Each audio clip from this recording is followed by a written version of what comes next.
السلام عليكم ورحمة الله. بسم الله الرحمن الرحيم. الحمد لله رب العالمين. الصلاة والسلام على رسوله الأمين وعلى آله وصحبه أجمعين. أعوذ بالله السميع العليم من الشيطان الرجيم. بسم الله الرحمن الرحيم. يا أيها الذين آمنوا اتقوا الله ولتنظر نفس ما قدمت لغد واتقوا الله إن الله خبير بما تعملون. رب اشرح لي صدري ويسر لي أمري واحلل عقدة من لساني يفقهوا قولي. ബഹുമാന്യനായ അധ്യക്ഷൻ, ആദരണീയരായ രക്ഷിതാക്കളെ, സ്നേഹസമ്പന്നരായ സഹോദരങ്ങളെ, കേരളീയ മുസ്ലിം സമൂഹത്തിൽ ഇസ്ലാമിക പ്രമാണങ്ങളെ മുൻനിർത്തിക്കൊണ്ട് പ്രബോധന, സാമൂഹ്യ സേവന, വിദ്യാഭ്യാസ പ്രവർത്തനങ്ങളിൽ മുന്നിൽ നടന്നുകൊണ്ടിരിക്കുന്ന വിസ്ഡം ഇസ്ലാമിക് ഓർഗനൈസേഷൻ്റെ കീഴിലാണ് ചിന്തിക്കുകയും പഠിക്കുകയും കാര്യങ്ങൾ വിലയിരുത്തുകയും ചെയ്യുന്ന കൊടിയത്തൂരിലെ പൊതുസമൂഹത്തിൻ്റെ മുമ്പിൽ ഏതാനും മിനിറ്റുകൾ വർത്തമാനകാല പ്രസക്തമായ ചില വിഷയങ്ങളെ അധികരിച്ചുകൊണ്ട് ഇവിടെ പ്രഭാഷണങ്ങൾ നടക്കുന്നത്. കാരുണ്യവാനായ നാഥൻ ഈ ഒത്തുചേരൽ ഒരു സൽക്കർമ്മമായി സ്വീകരിക്കുകയും അനുഗ്രഹങ്ങളുടെ ലോകമായ സ്വർഗീയ ആരാമത്തിലും ഇതുപോലെ ഒരുമിച്ചുകൂടാൻ അള്ളാഹു നമുക്ക് തൗഫീഖ് നൽകി അനുഗ്രഹിക്കുകയും ചെയ്യുമാറാകട്ടെ. സഹോദരങ്ങളെ, നാം മനുഷ്യരാണ്, മനനം ചെയ്യാൻ കഴിവുള്ളവരാണ് നമ്മൾ എന്നതുകൊണ്ടാണ് നമുക്ക് മനുഷ്യർ എന്ന് പേര് പറയപ്പെടാൻ കാരണം. നാൽക്കാലികളിൽ നിന്ന്, മൃഗങ്ങളിൽ നിന്ന്, പക്ഷികളിൽ നിന്ന് വ്യത്യസ്തമായി ജീവിതത്തിൻ്റെ ലക്ഷ്യവും അർത്ഥവും മനസ്സിലാക്കി കൃത്യമായ ഒരു ജീവിത പാതയിലൂടെ മുന്നോട്ട് പോകണം എന്നാഗ്രഹിക്കുന്നവരാണല്ലോ നമ്മൾ. അങ്ങനെ ആകുമ്പോഴേ ഈ ജീവിതത്തിന് അർത്ഥമുള്ളൂ. കാരണം നമുക്കറിയാം, നമ്മൾ അനുമതി ചോദിച്ചിട്ടല്ല നമ്മൾ ഈ ലോകത്തേക്ക് വന്നത്. നമ്മുടെ ഇഷ്ടമനുസരിച്ചല്ല നമ്മൾ ഈ ഭൂമിയിൽ പിറന്നു വീണിട്ടുള്ളത്. ഒരു ദിനം തിരിച്ചു പോകേണ്ടുന്നവരുമാണ് നാൾ. അതിനിടയിലുള്ള ഹ്രസ്വമായ ഒരു കാലഘട്ടം. മനുഷ്യ ജീവിതം എന്ത് എന്ന് ചോദിച്ചാൽ ഒറ്റ വാചകത്തിന് നൽകാൻ സാധിക്കുന്ന മറുപടി ഗർഭാശയത്തിൽ ആരംഭിച്ച് മയ്യത്ത് കട്ടിലിൽ അവസാനിക്കുന്ന ഹ്രസ്വമായ ഒരു ജീവിതയാത്രയെന്നാണ്. ആ ഹ്രസ്വമായ ജീവിതയാത്രയിൽ വിജയിക്കാൻ സാധിച്ചാൽ തീർച്ചയായും നാം വിജയികളായി. ആ ഹ്രസ്വമായ യാത്രയിൽ നമ്മൾ പരാജയപ്പെട്ടാൽ അത് ആത്യന്തികമായ പരാജയമാണ്. അതുകൊണ്ട് തന്നെ നമുക്കറിയാം, ഏത് കാര്യത്തിലും പുനരാലോചനകളും വിചിന്തനങ്ങളും നടത്തുന്നവരാണ് നമ്മൾ. കോട്ടമ്പൽ അങ്ങാടിയിലേക്ക് ചെന്ന് കടയിൽ നിന്നൊരു സാധനം വാങ്ങാൻ ആഗ്രഹിച്ചാൽ തിരിച്ചും മറിച്ചും നമ്മൾ നോക്കും. മുഖത്ത് ചെന്നാൽ, ടെക്സ്റ്റൈൽസിൽ ചെന്നാൽ ഒരു വസ്ത്രം വാങ്ങണമെങ്കിൽ ഏറെ സമയം മനസ്സിനിണങ്ങിയത് തിരഞ്ഞെടുക്കാൻ വേണ്ടി നമ്മൾ ചിലവഴിക്കും. ഒരു വസ്ത്രത്തിൻ്റെ കാര്യത്തിൽ, തേക്കുന്ന സോപ്പിൻ്റെ കാര്യത്തിൽ പോലും കൃത്യമായ ധാരണയും തീരുമാനവും നമുക്കുണ്ടെങ്കിൽ നമ്മുടെ ജീവിത വിജയത്തിൻ്റെ ആധാരമാകുന്ന വിശ്വാസത്തെയും അനുഷ്ഠാനങ്ങളെയും തിരഞ്ഞെടുക്കുന്നിടത്ത് തീർച്ചയായും ആലോചന ആവശ്യമില്ലേ? അതനിവാര്യമാണ്. അതുകൊണ്ടാണ് ലോകത്തിൻ്റെ സൃഷ്ടാവ്, മനുഷ്യവർഗത്തിൻ്റെ സൃഷ്ടാവ് മനുഷ്യനെ ഭൂമിയിലേക്ക് അയച്ചുകൊണ്ട് വേദഗ്രന്ഥങ്ങൾ നൽകി, പ്രവാചകന്മാരെ പറഞ്ഞയച്ച് കൃത്യമായ ജീവിതത്തിൻ്റെ പാഠങ്ങൾ ഓതിത്തന്നിട്ടുള്ളത്. വിശുദ്ധ ഖുർആനിലൂടെ അള്ളാഹു ചോദിക്കുന്നൊരു ചോദ്യം നമുക്ക് സുപരിചിതമാണ്.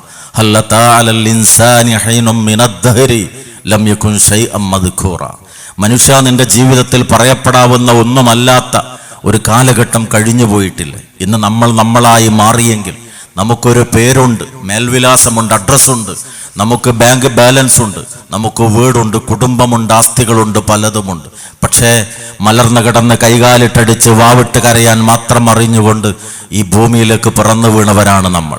സ്വന്തമെന്ന് പറയാൻ ഒരു നൂൽബന്ധം പോലുമില്ലാതെ, സ്വന്തമായൊരു പേരില്ലാതെ നമ്മൾ ഇങ്ങോട്ട് പിറന്നു വീണു. എന്നിട്ട് ഇന്ന് നമ്മൾ നമ്മളായി മാറി.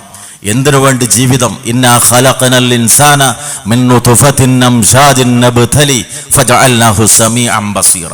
ഇന്ന് നേരം പുലർന്ന ശേഷം ഒരു പക്ഷേ പലതവണ നമ്മൾ ചോദിച്ചു പോയ ഒരു ചോദ്യമായിരിക്കാം, ഇതെന്തൊരു പരീക്ഷണമാണ് എന്നത്. ജീവിതത്തിലെ പരുപരുത്ത അനുഭവങ്ങളുടെ തീച്ചൂളയിൽ അകപ്പെടുമ്പോൾ നമ്മുടെ മനസ്സിൽ നിന്ന് ഉയരുന്നൊരു ചോദ്യമാണ്, ഇതെന്തൊരു പരീക്ഷണമാണ് എന്നുള്ളത്. ലോകത്തെ സംഭവങ്ങൾ കാണുമ്പോൾ അറിയാതെ നമ്മുടെ മനസ്സിൽ നിന്ന് ഉയരുന്ന ചോദ്യമാണ്, ഇതെന്തൊരു പരീക്ഷണമാണ് എന്നത്. വിശുദ്ധ ഖുർആനിലൂടെ അള്ളാഹു പഠിപ്പിക്കുന്നത് പരീക്ഷണമാണ് ജീവിതത്തിൻ്റെ ലക്ഷ്യമെന്നതാണ്. നന്മയും തിന്മയുമുള്ള ലോകത്ത്, സത്യവും അസത്യവുമുള്ള ലോകത്ത്, ധർമ്മവും അധർമ്മവുമുള്ള ലോകത്ത് ആര് സത്യത്തിൻ്റെ, ധർമ്മത്തിൻ്റെ, നീതിയുടെ പാതയിൽ സഞ്ചരിക്കാൻ തയ്യാറുണ്ട് എന്ന ചോദ്യമാണ് മനുഷ്യന്റെ മുമ്പിൽ ഉയർന്നു നിൽക്കുന്നത്. അതുകൊണ്ട് ജീവിതത്തെ ഗൗരവതരമായി കാണാൻ പരിശുദ്ധ ഇസ്ലാം മനുഷ്യനോട് ആവശ്യപ്പെടുന്നു. കാണുന്നതൊക്കെ തിന്ന് കുടിച്ച് സുഖിച്ച് ഭുജിച്ച് ഭോഗിച്ച് അങ്ങനെ ജീവിച്ചു പോകുന്ന നാൽക്കാലി മൃഗങ്ങളെപ്പോലെ ജീവിക്കേണ്ടുന്നവനല്ല മനുഷ്യൻ. എല്ലാത്തിലും ആസ്വാദനം കണ്ടെത്തി ആസ്വാദനത്തിനുള്ളതാണ് ജീവിതം എന്ന് ചിന്തിക്കേണ്ടുന്നവനല്ല മനുഷ്യൻ. ജനനം സത്യമാണെങ്കിൽ മരണവും സത്യമാണ്. മരണം സത്യമാണ് എന്നതുപോലെ തന്നെ മരണാനന്തരം ഒരു ജീവിതമുണ്ട് എന്നതും സത്യമാണ് എന്നതാണ് ഈ പ്രപഞ്ചത്തിലെ ചിന്തനീയമായ വസ്തുതകൾ മുന്നിൽ വെച്ചുകൊണ്ട് വിശുദ്ധ ഖുർആനിലൂടെ അള്ളാഹു പഠിപ്പിക്കുന്നത്.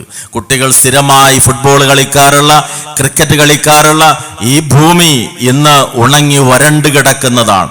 പച്ചപ്പിന്റെ ഒരു നാന്തി പോലും എവിടെയും നമുക്ക് കാണുക സാധ്യമല്ല. എന്നാൽ ഒരു മഴ പെയ്താൽ തൊട്ടടുത്ത ദിവസം പച്ചിലകൾ അവിടെ നിന്ന് വളർന്നു പൊങ്ങും.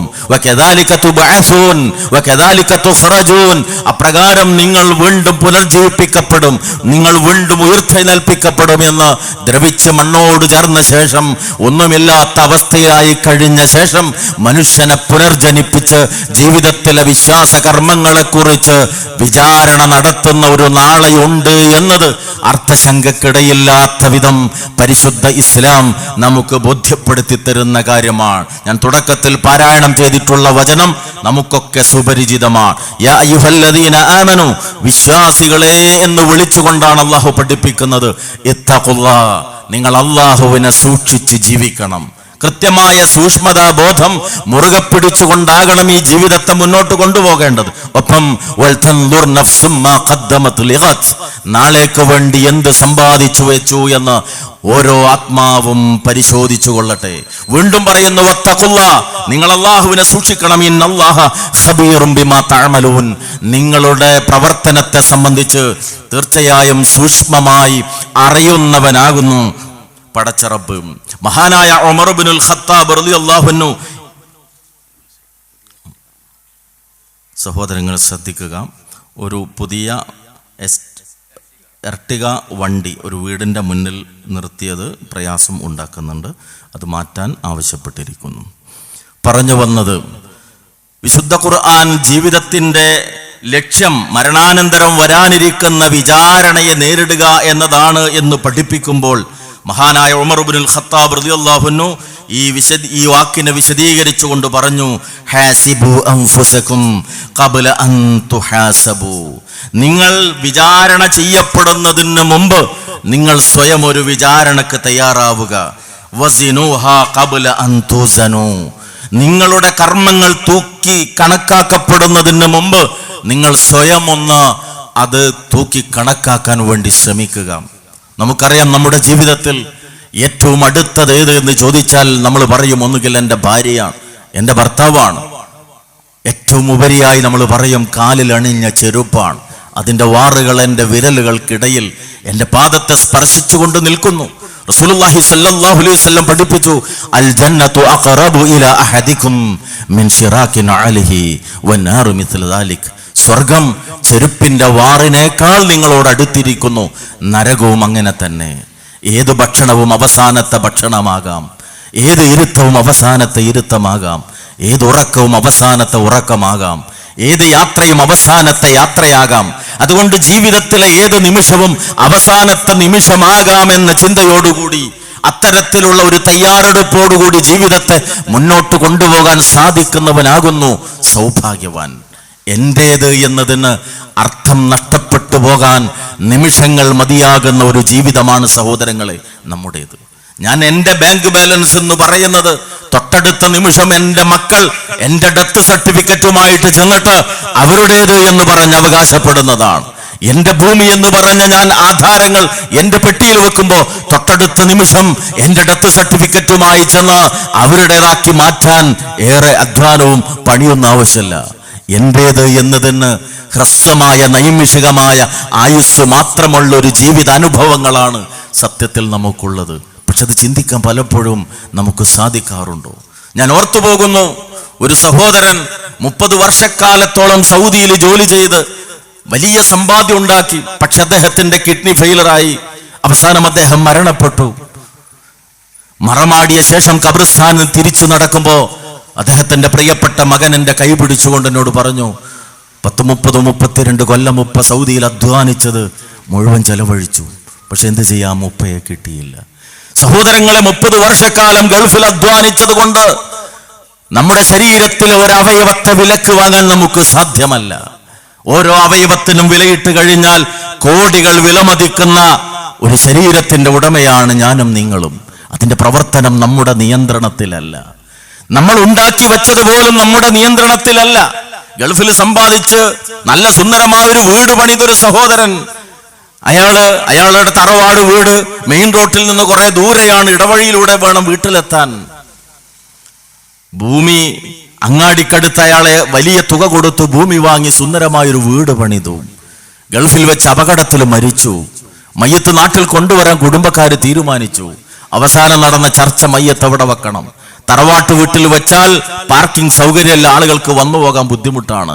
അങ്ങാടിക്കടുത്തുള്ള മെയിൻ റോഡിന് സമീപത്തെ വീട്ടിൽ വെക്കാം. പക്ഷെ അവസാനം അവിടെ വിലക്ക് വന്നു, വേണ്ട, ഒരു പുതിയ താമസമാക്കാത്ത വീട്ടിൽ ആദ്യം തന്നെ ഒരു മയ്യത്ത് വെക്കുന്നത് ശരിയല്ല. ഏത് 10-20 കൊല്ലക്കാലം ഗൾഫിൽ അധ്വാനിച്ച് സുന്ദരമായ ഒരു മണിമാളിക പണിതിട്ട് ആ ഉണ്ടാക്കിയ വീട്ടിൽ തന്റെ മയ്യത്ത് വെക്കാൻ കൊള്ളില്ല എന്നാകാം നാളെ കുടുംബക്കാർ ചേർന്ന് തീരുമാനിക്കുന്നത്. അത്രയേ ഉള്ളൂ മനുഷ്യ ജീവിതം. ഒഴുകുന്ന വെള്ളത്തിന്റെ ഉപരിതലത്തിലെ വായു കുമിളകളെപ്പോലെ നൈമിഷികമായ ആയുസ് മാത്രമുള്ളൊരു ജീവിതം. അതുകൊണ്ട് പുനരാലോചനകൾ, യഥാർത്ഥമായ റബ്ബിന്റെ വിചാരണ വരുന്നതിന് മുമ്പ് സ്വന്തം ജീവിതത്തെക്കുറിച്ചുള്ള വിചാരണ ഓരോ നിമിഷവും നടത്തൽ അനിവാര്യമാണ്. അതുകൊണ്ടുള്ള ഗുണം എന്താണ്? ഒന്ന്, തന്റെ ന്യൂനതയെ തിരിച്ചറിയാൻ. എന്റെ അവസ്ഥ എന്താണ്? ഈ നിമിഷം റബ്ബിലേക്ക് യാത്ര പോകേണ്ടി വന്നാൽ എന്റെ കടബാധ്യതകളിൽ നിന്ന് എനിക്ക് മുക്തമാകാൻ സാധിച്ചിട്ടില്ല. എന്റെ ആരാധനകൾ എനിക്ക് സമ്പൂർണ്ണമല്ല. എന്റെ സക്കാത്ത് ഞാൻ കൊടുത്തു വീടിയിട്ടില്ല. പലർക്കും വാഗ്ദാനം ചെയ്തിട്ടുള്ള തുകകൾ, കരാറുകൾ പാലിക്കാൻ സാധിച്ചിട്ടില്ല. ഈ നിമിഷം യാത്ര പോകേണ്ടി വന്നാൽ എന്റെ അവസ്ഥ എന്തായി തീരും? അള്ളാഹുവിന്റെ ജീവിതത്തിന്റെ വിജയത്തിന് വേണ്ടി എനിക്ക് നൽകിയ വിശുദ്ധ ഖുർആനുമായുള്ള എന്റെ ബന്ധം, ആരാധനകളിലുള്ള എന്റെ നിഷ്കർഷ എത്രത്തോളമുണ്ട്? ആത്മപരിശോധനയ്ക്ക് സ്വയം വിചാരണ നമുക്ക് സഹായകമായി തീരും. രണ്ടാമത്തേത് തൗബയാണ്. റഹ്മാനായ റബ്ബ് അവനേറെ കരുണയുള്ളവനാണ്. തന്റെ അടിമയെ അങ്ങേയറ്റം സ്നേഹിക്കുന്നവനാണ്. അതുകൊണ്ട് തന്നെ പാപങ്ങൾ എത്ര ചെയ്തു പോയിട്ടുണ്ടെങ്കിലും റഹ്മാനായ റബ്ബ് പഠിപ്പിച്ചു, ഖുൽ യാ ഇബാദിയല്ലദീന അസ്റഫു അലാ അൻഫുസിഹിം ലാ തഖ്നതു മിർ റഹ്മത്തില്ലാഹ് ഇന്നല്ലാഹ യഗ്ഫിറു ദുനൂബ ജമീഅ ഇന്നഹു ഹുവൽ ഗഫൂറുർ റഹീം. സ്വന്തത്തോട് അതിക്രമം കാണിച്ചു പോയിട്ടുള്ള എന്റെ അടിമകളെ എന്ന് വിളിച്ചുകൊണ്ട് പറയുക, നിങ്ങൾ അള്ളാഹുവിന്റെ കാരുണ്യത്തെക്കുറിച്ച് നിരാശപ്പെടേണ്ടതില്ല. തീർച്ചയായും അള്ളാഹു എല്ലാ പാപങ്ങളും പൊറുക്കുന്നവനും അങ്ങേയറ്റം കരുണാവാരിധിയുമാണ്. തൗബയിലൂടെ ജീവിതത്തിൽ സംഭവിക്കുന്ന പാപങ്ങളെ, പാളിച്ചകളെ, തിന്മകളെ മായ്ച്ചു കളയാനുള്ള സന്നദ്ധതയാണ് ആത്മവിചാരണ നമുക്ക് പ്രദാനം ചെയ്യുക. അതോടൊപ്പം ജീവിതത്തിൽ അനിവാര്യമായി ഉണ്ടാകേണ്ടുന്ന ഗുണം നമുക്കറിയാം, നന്ദി പ്രകടനമാണ്, നന്ദി ബോധമാണ്. കോട്ടമ്മലിലൂടെ വണ്ടി ഓടിച്ചു പോകുമ്പോ ബൈക്കിന്റെ സ്റ്റാൻഡ് തട്ടാൻ മറന്നുപോയിട്ടുണ്ടെങ്കിൽ റോഡിന് സമീപത്ത് നിൽക്കുന്ന ഒരാള് കൈ ഉയർത്തി ശബ്ദമുണ്ടാക്കി നമ്മളെ വിളിച്ചറിയിച്ചാൽ കാലുകൊണ്ട് സ്റ്റാൻഡ് തട്ടി നേരെയാക്കിയ ശേഷം കൈ ഉയർത്തി നമ്മളൊന്ന് വിഷ് ചെയ്യും. പരിചയം പോലും ഉണ്ടാകില്ല അയാൾക്ക് നമ്മളെയും ചിലപ്പോ പരിചയം ഉണ്ടാകില്ല. പക്ഷെ അതൊരു മനുഷ്യത്വമാണ്. ആ മനുഷ്യത്വത്തിന്റെ പേരിൽ നമ്മളെ ഒരു അപകടത്തിൽ നിന്ന് അയാൾ രക്ഷപ്പെടുത്താൻ ശ്രമിച്ചപ്പോ കൈ ഉയർത്തി കാണിച്ച് നന്ദി പറയാൻ മടി കാണിക്കാത്ത ആളുകളാണ് നമ്മൾ. തിരക്കുള്ള ബസ്സിൽ കയറിയാൽ നമ്മുടെ ആരോഗ്യസ്ഥിതിയും പ്രായവും ഒക്കെ കണ്ടിട്ട് ആരെങ്കിലും ഒരു സീറ്റ് ഒഴിഞ്ഞു തന്നാൽ ഒന്ന് പുഞ്ചിരിക്കാൻ, നന്ദി വാക്ക് പറയാൻ നമ്മൾ മടി കാണിക്കാറില്ല. വല്ലതൊഴുതാൻ ഒരു പേന ആവശ്യമായി വരുമ്പോ, ഒരാളിൽ നിന്ന് പേന കടം വാങ്ങിയാൽ തിരിച്ചു കൊടുക്കുമ്പോ താങ്ക്സ് എന്ന് പറയാൻ നമ്മൾ മടി കാണിക്കാറില്ല. പക്ഷേ ആലോചിച്ചു നോക്കുക, രാത്രി വയറ് നിറച്ച് ഭക്ഷണം കഴിച്ച് രാവിലെ ഉണരുമ്പോൾ എല്ലാം ദഹിപ്പിക്കപ്പെടുന്ന നമ്മുടെ ശരീരം, 5 ലിറ്ററിലേറെ വരുന്ന രക്തം നിരന്തരമായി പ്രവഹിച്ചു കൊണ്ടിരിക്കുന്ന, അതിന്റെ ശുദ്ധീകരണത്തിന് വേണ്ടി ഹൃദയം എന്ന തുല്യതയില്ലാത്ത ഒരു അവയവത്തെ നമുക്ക് വേണ്ടി സംവിധാനിച്ചു തന്ന കാരുണ്യവാനായ നാഥൻ, ലക്ഷക്കണക്കിന് വരുന്ന കണ്ണുകൊണ്ട് കാണാൻ സാധിക്കാത്ത രക്തലോമികളിലൂടെ പമ്പ് ചെയ്യപ്പെടുന്ന രക്തം നമുക്കറിയാം. തലച്ചോറിന്റെ ഏതെങ്കിലും ഒരു ഭാഗത്ത് ഏതാനും സെക്കൻഡ് ഒരു ക്ലോട്ടിംഗ് ഉണ്ടായാൽ എതിർഭാഗം തളർന്നു പോകും. അതൊന്നും സംഭവിക്കാതെ നമ്മുടെ ശരീരത്തെ ലഖദ് ഖലഖനൽ ഇൻസാന ഫീ അഹ്സനി തഖ്വീം, ഏറ്റവും ഉത്തമമായ അവസ്ഥയിൽ നമ്മുടെ ശരീരത്തെ സൃഷ്ടിച്ച് സംവിധാനിച്ച കാരുണ്യവാനായ റബ്ബ്, നമുക്ക് ജോലി നൽകിയ കാരുണ്യവാനായ റബ്ബ്, കോഴിക്കോട് നഗരത്തിലേക്ക് ചെന്ന രാത്രി 9 മണി കഴിഞ്ഞാൽ കടയുടെ ഷട്ടർ താഴ്ത്താൻ വേണ്ടി പ്ലാസ്റ്റിക് ചാക്കുകളുമായി അവിടെ വിരിച്ചു കിടക്കാൻ വേണ്ടി കാത്തുകിടക്കുന്ന നാടോടി സംഘങ്ങളെ കാണുമ്പോ, കൊടിയത്തൂരിൽ, പന്നിക്കോട്ട്, നെല്ലിക്കാപ്പറമ്പിൽ, ചെറുവാടിയിൽ വിശാലമായ പറമ്പിൽ രമ്യഹർമ്മ്യം പണിയാൻ എനിക്ക് സൗകര്യം ഒരുക്കി തന്ന കാരുണ്യവാനായ എന്റെ റബ്ബ് ഓർമ്മ വരാറുണ്ടോ നമുക്ക്? വെയിലത്ത് നടന്നു പോകുന്ന മനുഷ്യരെ കാണുമ്പോ ശീതീകരിച്ച വാഹനങ്ങളിൽ സഞ്ചരിക്കാൻ സാധിക്കുന്ന നമുക്ക് ഓർമ്മ വരാറുണ്ടോ? ഒരു നേരത്തെ അന്നത്തിന് വേണ്ടി അന്യന്റെ മുമ്പിൽ കൈനീട്ടേണ്ടി വരുന്ന ദുരവസ്ഥയുള്ള ആളുകളെ കാണുമ്പോൾ നമുക്ക് ജോലി നൽകിയ, ബാങ്ക് ബാലൻസ് നൽകിയ, സമ്പാദ്യം നൽകിയ കാരുണ്യവാനായ റബ്ബിന് ഓർമ്മ വരാറുണ്ടോ? ലഇൻ ശകർതും ലഅസീദന്നകും. അല്ലാഹു പറയാണ്, വഇദ് തഅദ്ദന റബ്ബുകും ലഇൻ ശകർതും ലഅസീദന്നകും. നിങ്ങളുടെ റബ്ബിതാ പ്രഖ്യാപിച്ചിരിക്കുന്നു, നിങ്ങൾ നന്ദി കാണിച്ചാൽ ഞാൻ നിങ്ങൾക്ക് അധികരിപ്പിക്കും, അധികം തരും. വലഇൻ കഫർതും ഇന്ന അദാബി ലശദീദ്. നിങ്ങൾ നന്ദി കേടി കാണിക്കാനാണ് തയ്യാറാകുന്നതെങ്കിൽ എൻ്റെ ശിക്ഷ കഠോരമാണ് എന്നത് ഓർത്തുകൊള്ളണം കേട്ടോ. അതുകൊണ്ട് ജീവിതത്തിൻ്റെ ഓരോ ഘട്ടത്തിലും നിന്നുകൊണ്ട് അള്ളാഹുവിൻ്റെ അനുഗ്രഹത്തെക്കുറിച്ച് ഓർക്കാനും ഹംദ് പറയുന്നൊരു മനസ്സിൻ്റെ ഉടമയാകാനും സാധിക്കുക. മഹാനായ റസൂലുള്ളാഹി സ്വല്ലല്ലാഹു അലൈഹി വസല്ലമ പഠിപ്പിച്ചു, ഒരൽപ്പം ഭക്ഷണം ലഭിച്ചിട്ട് അല്ലെങ്കിൽ ഒരു ഇറക്ക് വെള്ളം ലഭിച്ചിട്ട് അത് ആഹരിച്ചു കഴിഞ്ഞാൽ, അത് കുടിച്ചു കഴിഞ്ഞാൽ അൽഹംദുലില്ലാ പറയുന്ന അടിമയെക്കുറിച്ച് റബ്ബ് തൃപ്തിപ്പെട്ടിരിക്കുന്നു എന്നാണ്. ജീവിതത്തിൽ ഇത്രയേറെ അനുഗ്രഹങ്ങൾ ലഭ്യമായിട്ടും പലപ്പോഴും നമ്മുടെ മനസ്സ് തയ്യാറാകുന്നില്ല, നമ്മുടെ ശരീരം അനുവദിക്കുന്നില്ല. ഹയ്യാല സ്വലാ എന്നുള്ള വിളി പള്ളി മിനാരത്തിൽ നിന്ന് ഉയരുമ്പോൾ, തണുപ്പുള്ള പ്രഭാതത്തിൽ കിടന്നുറങ്ങുമ്പോൾ നമ്മുടെ ശരീരം ഉയരാൻ മടി കാണിക്കുന്നു. എന്തുകൊണ്ട്? ഈ നന്ദി ബോധം ഹൃദയത്തിലേക്ക് ആവാഹിപ്പിക്കാൻ നമ്മൾ പരാജയപ്പെടുന്ന ഘട്ടത്തിലാണ്. മനുഷ്യർക്ക് എന്തു പറ്റിപ്പോയി? അള്ളാഹു വിശുദ്ധ ഖുർആനിലൂടെ പറയുന്നു, പടച്ച തമ്പുരാന്റെ അനുഗ്രഹങ്ങൾ ആസ്വദിച്ചുകൊണ്ട് ജീവിക്കുമ്പോഴും സുമ്മ ഖസത് ഖുലൂബുകും മിൻ ബഅദി ദാലിക ഫഹിയ കൽ ഹിജാറ. നിങ്ങളുടെ ഹൃദയങ്ങൾ അതിനുശേഷം കടുത്തുപോയി, അത് പാറക്കല്ല് പോലെയായി തീർന്നു. ഔ അശദ്ദു ഖസ്വ, ശില പോലെയായി എന്ന് പറഞ്ഞിട്ട് അവിടെ നിർത്താതെ ശിലയേക്കാൾ ഉറപ്പുള്ളതായി തീർന്നു. കാരണം വഇന്ന മിനൽ ഹിജാറത്തി ലമാ യതഫജ്ജറു മിൻഹുൽ അൻഹാർ. പാറകളിൽ ചിലതുണ്ട്, അവയിൽ നിന്ന് നദികൾ പൊട്ടിയൊഴുകും, വെള്ളം പൊട്ടിയൊഴുകും. വഇന്ന മിൻഹാ ലമാ യശഖഖു ഫയഖ്റുജു മിൻഹുൽ മാ വഇന്ന മിൻഹാ ലമാ യഹ്ബിതു മിൻ ഖശ്യത്തില്ലാ. അല്ലാഹുവിനെ കുറിച്ചുള്ള ഭയം കൊണ്ട് ഉരുണ്ട് വീഴുന്നവയും റബ്ബിനെ കുറിച്ചുള്ള ഭയത്താൽ പിളരുകയും ചെയ്യുന്ന പാറകളുണ്ട്, ശിലകളുണ്ട്. എന്നാൽ അതിനേക്കാളൊക്കെ ഉറച്ചതാണ് മനുഷ്യന്റെ മനസ്സ്. ശരിയല്ലേ സഹോദരങ്ങളെ? ആധുനിക സോഷ്യൽ മീഡിയകളിലൂടെ നമ്മൾ സഞ്ചരിക്കുമ്പോൾ നമുക്കത് കാണാൻ സാധിക്കും. അള്ളാഹുവിനെ കുറിച്ച് ഉപയോഗിക്കുന്ന വാക്ക്, പ്രവാചകനെ കുറിച്ച് ഉപയോഗിക്കുന്ന വാക്ക്, വിശുദ്ധ ഖുർആനെ കുറിച്ച് പറയാൻ ഉപയോഗിക്കുന്ന വാക്ക്, കടുത്ത വാക്കുകൾ പറയാൻ, നിഷേധത്തിന്റെ വാക്കുകൾ പറയാൻ മനുഷ്യനൊരു മടിയുമില്ലാത്ത അവസ്ഥ അള്ളാഹു നമ്മെ കാത്തുരക്ഷിക്കുമാറാകട്ടെ. ഈ അവസ്ഥയിൽ നിന്ന് രക്ഷ നേടാൻ ഹൃദയത്തിന്റെ രോഗങ്ങളിൽ നിന്നുള്ള ശമനം നേടുക കൊണ്ട് മാത്രമേ സാധിക്കുകയുള്ളൂ. വിശുദ്ധ ഖുർആനിൽ അള്ളാഹു പറയുന്നു, എന്തുകൊണ്ട് അള്ളാഹുവിന്റെ അനുഗ്രഹങ്ങൾ ഇത്രയേറെ ആസ്വദിച്ചുകൊണ്ട് ജീവിക്കുമ്പോഴും മനുഷ്യൻ നന്ദി കെട്ടവനായി തീർന്നു. ഫീ ഖുലൂബിഹിം മറദ് ഫസാദഹുമുല്ലാഹു മറദാ വലഹും അദാബുൻ അലീമും ബിമാ കാനൂ യക്ദിബൂൻ. അള്ളാഹു പഠിപ്പിക്കുന്നത് അവരുടെ ഹൃദയങ്ങളിൽ രോഗമുണ്ട് എന്നാണ്. മനുഷ്യൻ നന്നാകണമെങ്കിൽ ഹൃദയം നന്നാകണം. പക്ഷെ ആ ഹൃദയങ്ങളെ രോഗം ബാധിച്ചിരിക്കുന്നു. അതുകൊണ്ട് ശരിയായ റബ്ബിന്റെ വിചാരണ വരുന്നതിന് മുമ്പ് സ്വന്തം ഹൃദയത്തെ ഒരു വിചാരണക്ക് വിധേയമാക്കി ആ ഹൃദയത്തെ ബാധിക്കാനിടയുള്ള രോഗങ്ങളിൽ നിന്ന് മുക്തി നേടുക എന്നതാണ്. പണ്ഡിതന്മാർ ഹൃദയ രോഗങ്ങളെ പ്രധാനമായി രണ്ടാക്കി വേർതിരിച്ചിട്ടുണ്ട്. ഒന്ന്, ഹൃദയത്തെ വേദനപ്പെടുത്തുന്ന രോഗങ്ങൾ. രണ്ട്, ഹൃദയത്തെ വേദനപ്പെടുത്താത്ത രോഗങ്ങൾ. ഹൃദയത്തെ വേദനപ്പെടുത്തുന്ന രോഗങ്ങൾ ഏതാണ്? ദുഃഖം ഹൃദയത്തെ വേദനപ്പെടുത്തുന്ന രോഗമാണ്. നിരാശ ഹൃദയത്തെ വേദനപ്പെടുത്തുന്ന രോഗമാണ്. ഈ രോഗങ്ങളിൽ നിന്നൊരു മുഅ്മിൻ സുരക്ഷിതനായിരിക്കും എങ്ങനെ? അത് തവക്കുലിലൂടെയാണ്. എല്ലാം റബ്ബിൽ ഏൽപ്പിക്കുക എന്നത്. ഒരു മുഅ്മിനോളം ജീവിതത്തിൽ സമാധാനം നേടുന്ന മറ്റാരാണുള്ളത്? അതുകൊണ്ടാണ് റസൂലുള്ളാഹി സ്വല്ലല്ലാഹു അലൈഹി വസല്ലം പറഞ്ഞു, അജബൽ ലി അംരിൽ മുഅ്മിൻ, ഒരു സത്യവിശ്വാസിയുടെ കാര്യം അത്ഭുതകരമാണ്. കാരണം അവന് ഏതെങ്കിലും നിലക്കുള്ള ഒരു സന്തോഷം ബാധിച്ചാൽ അവൻ അള്ളാഹുവിനെ സ്തുതിക്കും, അതവന് നന്മയായി. ഒരു പ്രയാസം അവനെ ബാധിച്ചാൽ അവൻ ക്ഷമിക്കും, അതും നന്മയായി. ഈ സൗഭാഗ്യം സത്യവിശ്വാസിക്ക് മാത്രമുള്ളതാണ്.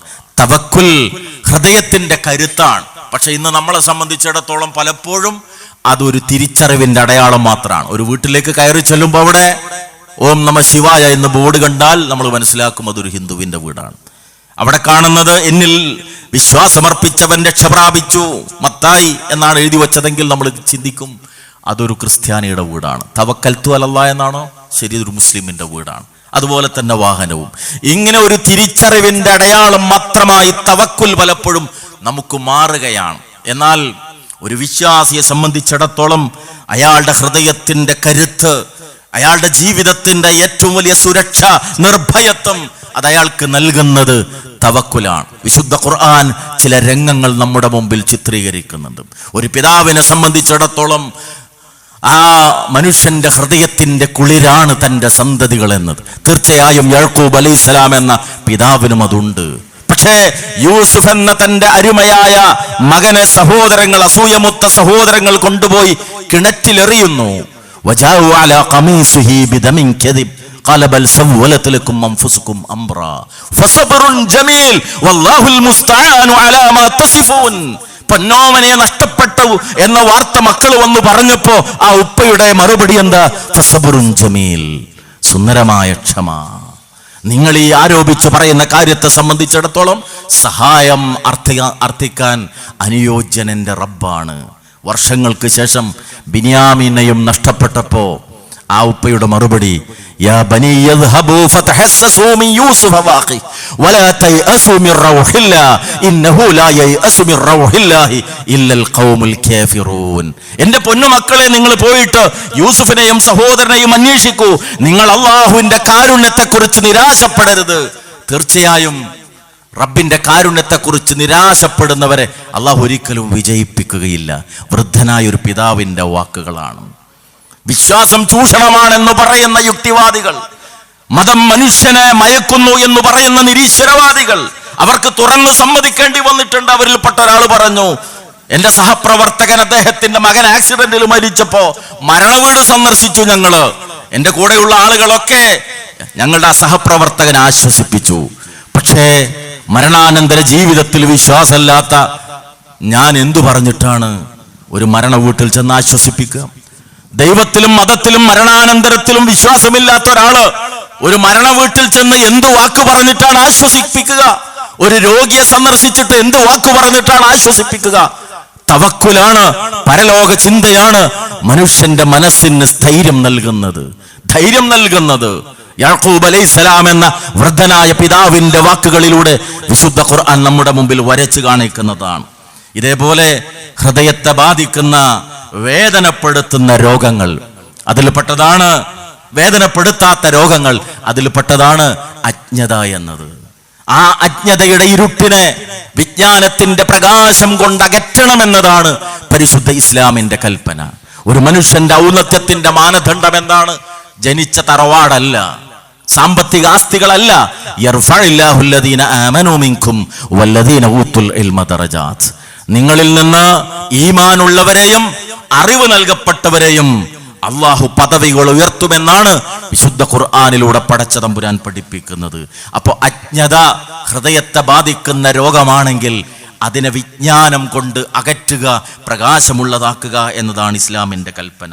അതേപ്രകാരം മനുഷ്യന്റെ ഹൃദയത്തെ ബാധിക്കുന്ന മറ്റൊരു പ്രധാന രോഗമാണ് അഹങ്കാരം. താനല്ലാത്ത മറ്റുള്ളവരെയെല്ലാം അവരുടെ നേരെ മുഖം ചുളിക്കാൻ, സത്യത്തെ മൂടിവെക്കാൻ മനുഷ്യനെ പ്രേരിപ്പിക്കുന്ന അഹങ്കാരം. അതിൻ്റെ ഒരു അണുമണി തൂക്കം മനസ്സിലുള്ളവൻ പോലും സ്വർഗത്തിൽ പ്രവേശിക്കുകയില്ല എന്ന് മഹാനായ റസൂലുള്ളാഹി സ്വല്ലല്ലാഹു അലൈഹി വസല്ലം പഠിപ്പിക്കുന്നു, ഇന്നല്ലദീന കഫറൂ ബിആയാതിനാ വസ്തക്ബറൂ അൻഹാ ലാ തുഫത്തഹു ലഹും അബ്വാബുസ് സമാ വലാ യദ്ഖുലൂനൽ ജന്ന ഹത്താ യലിജൽ ജമലു ഫീ സമ്മിൽ ഖിയാത്ത്. സുബ്ഹാനല്ലാഹ്. അഹങ്കാരം ഹൃദയത്തിലുള്ളവൻ, ആകാശത്തിന്റെ കവാടങ്ങൾ അവന് വേണ്ടി തുറക്കപ്പെടുകയില്ല. അതുപോലെ തന്നെ ഒട്ടകം സൂചിയുടെ സുഷിരത്തിലൂടെ പ്രവേശിക്കുന്നവരേക്കും അവർ സ്വർഗത്തിൽ പ്രവേശിക്കുകയില്ല എന്ന് വിശുദ്ധ ഖുർആനിലൂടെ അല്ലാഹു പഠിപ്പിക്കുകയാണ്. അഹങ്കാരം ഹൃദയത്തെ ബാധിക്കുന്ന രോഗമാണ്. അസൂയ ഹൃദയത്തെ ബാധിക്കുന്ന രോഗമാണ്. അയൽവാസി മെച്ചപ്പെടുന്നത് കാണുമ്പോ, അവന്റെ സൗഖ്യം വർദ്ധിക്കുന്നത് കാണുമ്പോ ഇപ്പുറത്ത് മനസ്സിൽ ചൊറിച്ചുണ്ടാകുന്ന അവസ്ഥ, അവനെ എങ്ങനെങ്കിലും തകർക്കണമെന്ന് ആഗ്രഹിക്കുന്ന അവസ്ഥ. മുഅ്മിൻ ഇതിൽ നിന്നെല്ലാം വ്യത്യസ്തമാണ്. മറ്റുള്ളവരുടെ നന്മ ആഗ്രഹിക്കുകയും അവരുടെ പ്രയാസങ്ങളിൽ നീങ്ങണമേ എന്ന് പ്രാർത്ഥിക്കുകയും ചെയ്യുന്ന ഹൃദയവിശാലതയുടെ ഉടമയാകുന്നു സത്യവിശ്വാസി. അതവന് ലഭിക്കുന്നത് വരാനിരിക്കുന്ന പാരത്രികമായ ജീവിതത്തെക്കുറിച്ചുള്ള കൃത്യമായ ചിന്തയിലൂടെയാണ്. അതുകൊണ്ട് പളപളപ്പുകളുള്ള, സുഖസൗകര്യങ്ങളുള്ള, ആസ്വാദനങ്ങളുള്ള, കണ്ണഞ്ചിപ്പിക്കുന്ന അനുഭവങ്ങളുള്ള ഈ ലോകത്ത് ജീവിക്കുമ്പോ നിങ്ങൾ ഒരു കാര്യം ശ്രദ്ധിക്കണം. റസൂലുള്ളാഹി പഠിപ്പിച്ചു, അബൂ ഹുറൈറ റളിയല്ലാഹു അൻഹു ഉദ്ധരിക്കുന്ന ഹദീസ്, അക്സിറു ദിക്റ ഹാദിമിൽ ലദ്ദാത്ത് അൽ മൗത്ത്. സുഖഭോഗങ്ങളെ തകർത്ത് കളയുന്ന മരണത്തെക്കുറിച്ചുള്ള ചിന്ത നിങ്ങൾ വർദ്ധിപ്പിക്കണം. പൊട്ടിച്ചിരികൾ ഒരു നിമിഷം കൊണ്ട് പൊട്ടിക്കരച്ചിലായി മാറും. കുടില് തട്ടി മാറ്റി വലിയ വീടുണ്ടാക്കാൻ സഹായകമായത് ആ കുടുംബത്തിലെ ഏക തണിയായ മകനാണ്. പക്ഷേ ഉപ്പയും ഉമ്മയും പെങ്ങന്മാരൊക്കെ സന്തോഷിച്ചു കൊണ്ടിരിക്കുന്ന ഒരു നിമിഷത്തിൽ ഒരു ഫോൺ കോൾ വരുന്നു. ആ കുടുംബത്തിന്റെ അത്താണിയായ സഹോദരൻ കോഴിക്കോട് നഗരത്തിൽ ഒരു ആക്സിഡന്റിൽ വെച്ച് മരണപ്പെട്ടു. അതോടുകൂടി ആ പൊട്ടിച്ചിരി പൊട്ടിക്കരച്ചിലായി മാറും.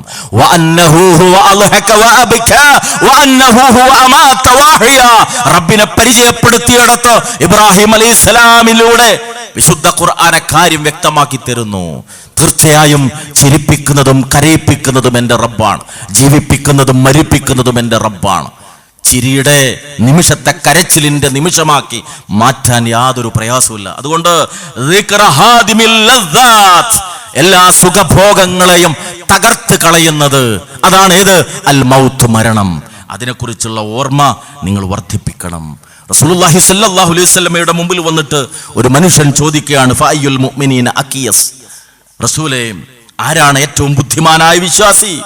റസൂലുള്ളാഹി മറുപടി പറഞ്ഞു, അക്സറുഹും ലിൽ മൗത്തി ദിക്റാ, മരണത്തെക്കുറിച്ച് ഏറ്റവും കൂടുതൽ ഓർമ്മ മനസ്സിൽ കാത്തു സൂക്ഷിക്കുന്നവനാണ് മുഅ്മിനുകളിൽ ഏറ്റവും ബുദ്ധിയുള്ളവൻ.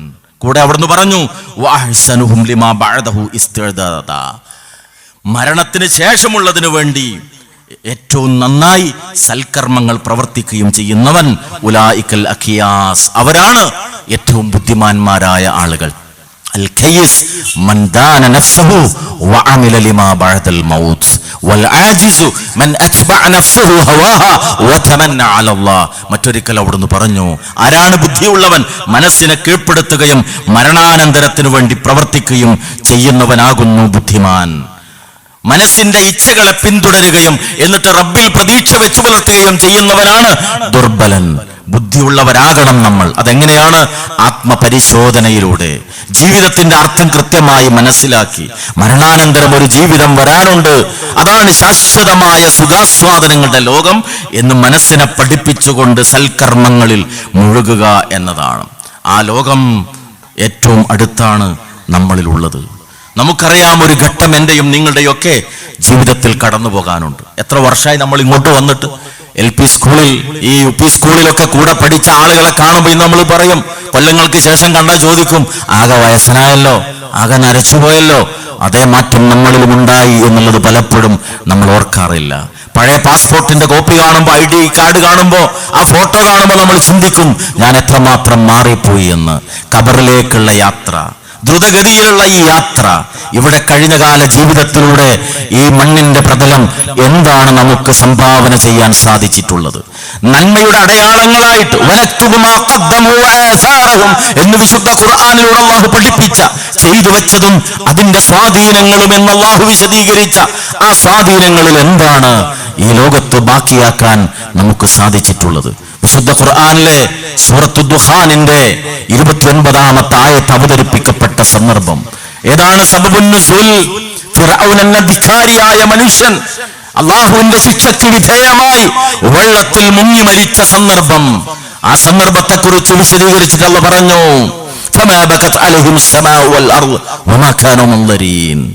ആകാശവും ഭൂമിയും ഫിറഔനും കൂട്ടർക്കും വേണ്ടി കരഞ്ഞില്ല, അവർക്ക് അവധി നീട്ടപ്പെട്ടതുമില്ല. ഈ ആയത്ത് അവതരിപ്പിക്കപ്പെട്ടപ്പോൾ സഹാബികൾ ചോദിച്ചു, ആകാശവും ഭൂമിയും കരയുകയോ? റസൂലുള്ളാഹി പറഞ്ഞു, അതെ, മുഅ്മിനിന്റെ മരണത്തിന്റെ സന്ദർഭം ആകാശവും ഭൂമിയും കരയും. മുഅ്മിനിന്റെ മരണത്തിന്റെ സന്ദർഭം ആകാശവും ഭൂമിയും കരയും. കാരണം ഈ ലോകത്തേറെ നഷ്ടങ്ങൾ വരുത്തി വെച്ചുകൊണ്ടാണ് അവന്റെ യാത്ര. അവനിലൂടെ നടന്നിരുന്ന നന്മകൾ മുഴുവൻ അവിടെ മുറിഞ്ഞു പോവുകയാണ്. അവനിലൂടെ സംഭവിച്ചിരുന്ന നല്ല മാറ്റങ്ങൾ മുഴുവൻ അതോടുകൂടി മുറിഞ്ഞു പോവുകയാണ്. അതുകൊണ്ട് ഈ ആയത്തിനെ വിശദീകരിച്ചുകൊണ്ട് റസൂലുള്ളാഹിയിൽ നിന്ന് ദീൻ പഠിച്ച മഹാനായ ഇബ്നു അബ്ബാസ് റളിയല്ലാഹു അൻഹു പറയുന്നു, ഹത്താ മുസല്ല, അവന്റെ മുസല്ല വരെ കരയും. മുഅ്മിനിന്റെ മയ്യത്തെടുക്കുന്ന ദിവസം അതുവരെ അവൻ നമസ്കരിച്ച മുസല്ല വരെ കരയും. റബ്ബിന്റെ മുമ്പിൽ ശരീരത്തിലെ അവയവങ്ങൾ മണ്ണിൽ വെച്ചുകൊണ്ട് അല്ലാഹു അക്ബർ എന്ന് പറഞ്ഞവൻ നമസ്കരിച്ച രാത്രിയുടെ അന്ത്യയാമങ്ങളിൽ ഹൃദയം പൊട്ടുമാറി റബ്ബിനെ വിളിച്ചുകൊണ്ടവൻ പ്രാർത്ഥിച്ച അവന്റെ മുസല്ല മടക്കി വെക്കപ്പെടുന്ന മരണ ദിവസം അത് കരയും. വിശുദ്ധ ഖുർആനിന്റെ ആയത്തുകളിലൂടെ അവൻ സഞ്ചരിച്ച് അവൻ ഓതിക്കൊണ്ടിരുന്ന ഒരു ഖുർആനിന്റെ കോപ്പി ഉണ്ടായിരുന്നു. മയ്യത്തെടുക്കപ്പെട്ട ദിവസം അത് വീട്ടിൽ ഭദ്രമായി വെക്കപ്പെടുമ്പോ അത് കരയും. അവന്റെ നന്മകളുടെ വഴിയടയാളങ്ങളായി ഓടി നടന്ന് ദഅവത്ത് പ്രവർത്തനങ്ങൾ നടത്തിയ, അല്ലാഹുവിന്റെ ദീനിന്റെ പ്രചാരണം നടത്തിയ ആ മണൽത്തരികൾ കരയും. ആകാശവും ഭൂമിയും മുഅ്മിനിന്റെ മരണത്തിന്റെ സമയത്ത് കരയുമെന്ന് സൂറത്തു ദുഖാനിലെ 29-ാമത്തെ ആയത്തിന്റെ വിശദീകരണത്തിൽ മുഫസ്സിറുകൾ രേഖപ്പെടുത്തുന്നുണ്ട്. ഈ സൗഭാഗ്യത്തിന്റെ ഉടമയാകാൻ എനിക്കും നിങ്ങൾക്കും സാധിക്കുമോ സഹോദരങ്ങളെ? നമ്മുടെ മയ്യത്തെടുക്കപ്പെടുമ്പോൾ വിതുമ്പുന്ന മനസ്സുകൾ ഉണ്ടാകാൻ, നമ്മുടെ സൽക്കർമ്മങ്ങളുടെ ഓർമ്മകൾ ഈ മണ്ണിൽ ബാക്കി വെച്ചേക്കാൻ, നമ്മളിലൂടെ ഉണ്ടായിത്തീർന്ന അറിവിന്റെ പകർത്തലുകളും നന്മയുടെ സംസ്ഥാപനങ്ങളും അടയാളങ്ങളാക്കി ബാക്കി വെച്ചു പോകാൻ എനിക്കും നിങ്ങൾക്കും സാധിച്ചിട്ടുണ്ടോ? അതിനു പകരം ഒരുപാട് മനസ്സുകളെ വേദനിപ്പിച്ചു, ഒരുപാട് ചെയ്തിരുന്നു നന്മകൾ. പക്ഷേ അങ്ങാടിയിൽ നിന്നിട്ട്, റോഡിന് ഇരുവശവും നിന്നിട്ട്, പുഴക്കരയിൽ നിന്നിട്ട്, ബസ് സ്റ്റോപ്പിൽ നിന്നിട്ട് പലരുടെയും മാംസം കൊത്തി വലിച്ചു നമ്മള്, പലരെ കുറിച്ച് അപവാദം പറഞ്ഞു നമ്മള്. ഒരു മാപ്പ് പോലും ചോദിക്കാൻ സാധിക്കാതെയാണ് മയ്യത്ത് പള്ളിയിൽ കൊണ്ടുപോയി വെച്ചിട്ട് മരുമകൻ നിന്നിട്ട് പറയുന്നത്, ഉപ്പ നാവുകൊണ്ട് വാക്കുകൊണ്ട് ആരെയെങ്കിലും വേദനിപ്പിച്ചിട്ടുണ്ടെങ്കിൽ പുറത്തു കൊടുക്കണം കേട്ടോ. നമുക്ക് ചോദിക്കാൻ പറ്റിയിട്ടുണ്ടോ? ഇല്ല. എത്ര ആളെ നമ്മൾ വേദനിപ്പിച്ചു, എത്ര ആളുകൾക്കെതിരെ നമ്മൾ അപവാദം പറഞ്ഞു, എത്ര കല്യാണങ്ങൾ നമ്മൾ മുടക്കി. ഒരാളോട് മാപ്പ് ചോദിക്കാതെയാണ് നമ്മുടെ വീട്ടിലെ കട്ടിലിൽ വെച്ച്, റോട്ടിൽ വെച്ച്, ആശുപത്രി കിടക്കയിൽ വെച്ച് റബ്ബിലേക്ക് തിരിച്ചു പോകുന്നത്. നന്മയുടെ ഓർമ്മകളായിട്ടാണോ? അതുകൊണ്ട് ഈ വചനം എന്റെയും നിങ്ങളുടെയും മനസ്സിൽ ചിന്തകൾ ഉണർത്തണം. റബ്ബിന്റെ വിചാരണ വരുന്നതിന് മുമ്പ് സ്വന്തത്തെക്കുറിച്ച് ഒരു വിചാരണ നടത്താൻ തീർച്ചയായും അത് പ്രേരകമായി തീരണം. അള്ളാഹുവിന്റെ മുമ്പിൽ ഞാനും നിങ്ങളുമൊക്കെ നിൽക്കുന്ന ഒരു ദിവസം വരാനിരിക്കുന്നു. ആ ദിനം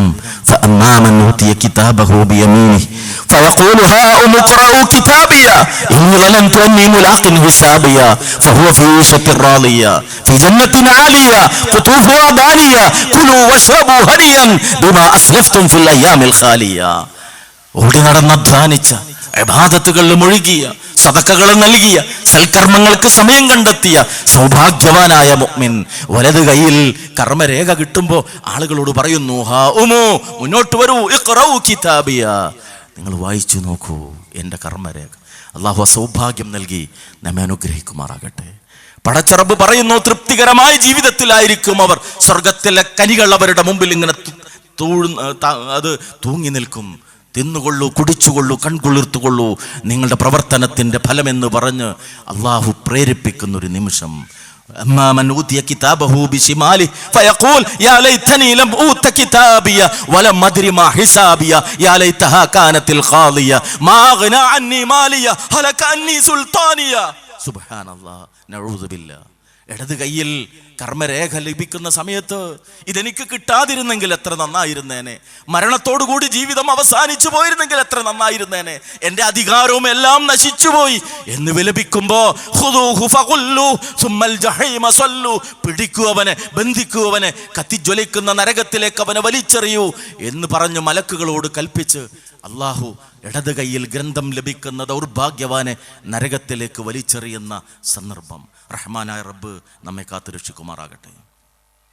സഹോദരങ്ങളെ, ഇൻഷാ അള്ളാഹ് നമസ്കാരത്തിന് വേണ്ടി നമ്മൾ ഈ പ്രോഗ്രാം നിർത്തിവെക്കും. നമസ്കാരം കഴിഞ്ഞ ശേഷവും എല്ലാവരും തിരിച്ചു വരണം എന്നാണ് സൂചിപ്പിക്കാനുള്ളത്. ബഹുമാന്യനായ TK അഷ്റഫ് സമകാലിക വിഷയങ്ങളുമായി ബന്ധപ്പെട്ടുള്ള ഇസ്ലാമികമായ ആ കാര്യങ്ങളുടെ മാനങ്ങളെ വിശദമായി സംസാരിക്കുന്ന ഒരു പ്രഭാഷണം ശേഷം നടക്കുന്നുണ്ട്. ഞാൻ അവസാനിപ്പിക്കുകയാണ്. പറഞ്ഞതിൻ്റെ ചുരുക്കം, റഹ്മാനായ റബ്ബിൻ്റെ വിചാരണയും നമ്മുടെ ഗ്രന്ഥം അള്ളാഹുവിൻ്റെ മുമ്പിൽ വെച്ച് ഏറ്റുവാങ്ങുകയും ചെയ്യുന്ന ഘട്ടം വരുന്നതിന് മുമ്പ് ഈ ലോകത്ത് റബ്ബ് നൽകിയ അവൻ്റെ ദാനമായ നമ്മുടെ ജീവിതത്തിലെ ഓരോ നിമിഷത്തിലും ഒരാത്മപരിശോധന നടത്തി സ്വന്തത്തിൻ്റെ അവസ്ഥയെക്കുറിച്ചുള്ള ഒരു ആലോചന നടത്തി മുന്നോട്ട് പോകാൻ ഞാനും നിങ്ങളും തയ്യാറാകുമ്പോഴേ നമ്മുടെ ജീവിതം ശുദ്ധീകരിക്കപ്പെടുകയുള്ളൂ.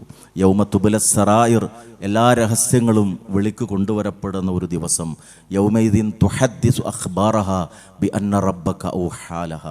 സൂറത്തു സിൽസാലിലെ ഈ ആയത്തിറങ്ങിയ സന്ദർഭം സ്വഹാബത്ത് റസൂലിനോട് സംശയം ചോദിച്ചു. അന്നേ ദിവസം ഭൂമി അതിൻ്റെ വാർത്തകൾ വിളിച്ചു പറയും എന്ന ആയത്ത് എന്താണ് അതുകൊണ്ടുള്ള ഉദ്ദേശം? റസൂലുള്ളാഹി സ്വല്ലല്ലാഹു അലൈഹി വസല്ലം വിശദീകരിച്ചു. ഈ ഭൂമിയുടെ പ്രതലത്തിൽ വെച്ച് ആര് എപ്പോൾ എന്തു ചെയ്തു എന്ന് സാക്ഷിയായ ഭൂമി റബ്ബിനോട് വിളിച്ചു പറയുന്ന ദിവസമാണ് മഹ്ശർ. മഹാനായ ഖലീലുള്ള റബ്ബിൻ്റെ കൂട്ടുകാരൻ, അള്ളാഹുവിൻ്റെ സതീർത്ഥ്യൻ എന്ന ഉന്നതമായ സ്ഥാനം നേടാൻ സാധിച്ച ഇബ്രാഹിം അലൈഹിസ്സലാമിൻ്റെ നിരവധി പ്രാർത്ഥനകളിൽ ഒന്നാണ് വലാ തുഹ്സിനി യൗമ യുബ്അസൂൻ. ഉയർത്തെഴുന്നേൽപ്പിൻ്റെ ആ ദിവസം റബ്ബേ നീ എന്നെ അപമാനിക്കരുതേ. ആളുകളുടെ മുന്നിൽ മാന്യനായി ജീവിക്കാൻ നമുക്ക് എളുപ്പമാണ്. എന്നാൽ നമ്മുടെ ജീവിതത്തിൻ്റെ മുഴുവൻ ഉള്ളറകളും റഹ്മാനായ റബ്ബ് പരലോകത്ത് വ്യക്തമാക്കി ആളുകളുടെ മുമ്പിൽ വെച്ച് നമ്മെ വിചാരണ നടത്തുന്ന ഒരു ദിവസം. ആ അപമാനത്തിൽ നിന്ന് രക്ഷപ്പെടാൻ ഈ ലോക ജീവിതത്തിൽ ഓരോ നിമിഷത്തിലും സ്വയം ഒരു ആത്മപരിശോധനക്ക് നമ്മൾ തയ്യാറാവുക. ഹൃദയത്തെ ശുദ്ധീകരിച്ച് ശാരീരികമായി ചെയ്യാനിടയുള്ള എല്ലാ തിന്മകളിൽ നിന്നും അള്ളാഹുവിനെ ഭയപ്പെട്ടുകൊണ്ട് വിട്ടു നിൽക്കുമ്പോഴേ ഈ ഔന്നത്യത്തിലേക്ക് നമുക്ക് എത്തിച്ചേരാൻ സാധിക്കുകയുള്ളൂ. അതിന് ഏക മാർഗമാണുള്ളത്, അള്ളാഹുവിൻ്റെ ഗ്രന്ഥം വിശുദ്ധ ഖുർആൻ പഠിക്കുക എന്നത്. ഇന്ന ഹാദൽ ഖുർആന യഹ്ദീ ലില്ലത്തി ഹിയ അഖ്വം. എല്ലാ കാര്യത്തിലും ഒരുപാട് വഴികളുണ്ട്, പക്ഷേ എല്ലാത്തിലും ഏറ്റവും ചൊവ്വായ ഏറ്റവും നേരായ വഴിയിലേക്ക് ക്ഷണിക്കുന്ന ഗ്രന്ഥമാണ് അള്ളാഹുവിൻ്റെ ഖുർആൻ. ആ ഖുർആൻ ഖൈറുക്കും മൻ തഅല്ലമൽ ഖുർആന വഅല്ലമ. നിങ്ങളിൽ ഏറ്റവും ഉത്തമൻ ഖുർആൻ പഠിക്കുകയും അത് പഠിപ്പിക്കുകയും ചെയ്യുന്നവനാണ്. തിരക്ക് പിടിച്ച നമ്മുടെ ജീവിതയാത്രക്കിടയിൽ അള്ളാഹു നമ്മുടെ ജീവിത വിജയത്തിന് വേണ്ടി അവതരിപ്പിച്ചു തന്ന ആ ഖുർആനിനെ യാ അയ്യുഹന്നാസ് ഖദ് ജാഅതുകും മൗഇലതും മിർ റബ്ബികും വശിഫാഉൻ ലിമാ ഫിസ് സുദൂർ. മനുഷ്യരെ, നിങ്ങളുടെ റബ്ബിൽ നിന്നുള്ള ഒരു സദുപദേശവും ഹൃദയങ്ങളിലുള്ളതിനുള്ള ശമനവും, ഹൃദയത്തെ ബാധിച്ച സകല രോഗങ്ങൾക്കുമുള്ള ശമനമാണ് ഖുർആൻ. അത് ജീവിത വിജയത്തിൻ്റെ മാനദണ്ഡമാണ്.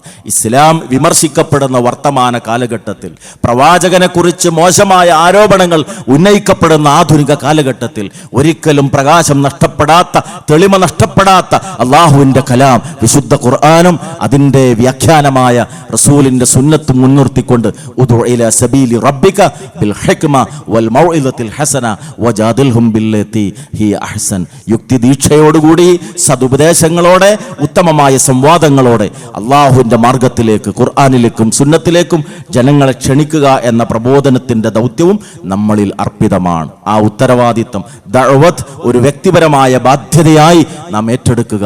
റഹ്മാനായ റബ്ബിനോട് അതിനുള്ള ഈമാനും ആഫിയത്തും നമുക്ക് നൽകാൻ ആത്മാർത്ഥമായി നമ്മൾ പ്രാർത്ഥിക്കുകയും ചെയ്യുക. കാരുണ്യവാനായ റബ്ബ് വിശുദ്ധ ഖുർആനിൻ്റെ സന്ദേശം കൃത്യമായി പഠിച്ച് ജീവിതത്തിൽ പ്രാവർത്തികമാക്കി ശരിയായ ഈമാൻ മുറുകെ പിടിച്ച് ലാ ഇലാഹ ഇല്ലല്ലാഹ് ചൊല്ലി മരിക്കാനുള്ള സൗഭാഗ്യം നൽകി നമ്മെ എല്ലാവരെയും അനുഗ്രഹിക്കുമാറാകട്ടെ. വസല്ലല്ലാഹു അലൻ നബിയ്യി വഅലാ ആലിഹി വസഹ്ബിഹി അജ്മഈൻ വൽഹംദുലില്ലാഹി റബ്ബിൽ ആലമീൻ. അസ്സലാമു അലൈക്കും വറഹ്മത്തുള്ളാഹി വബറകാതുഹു.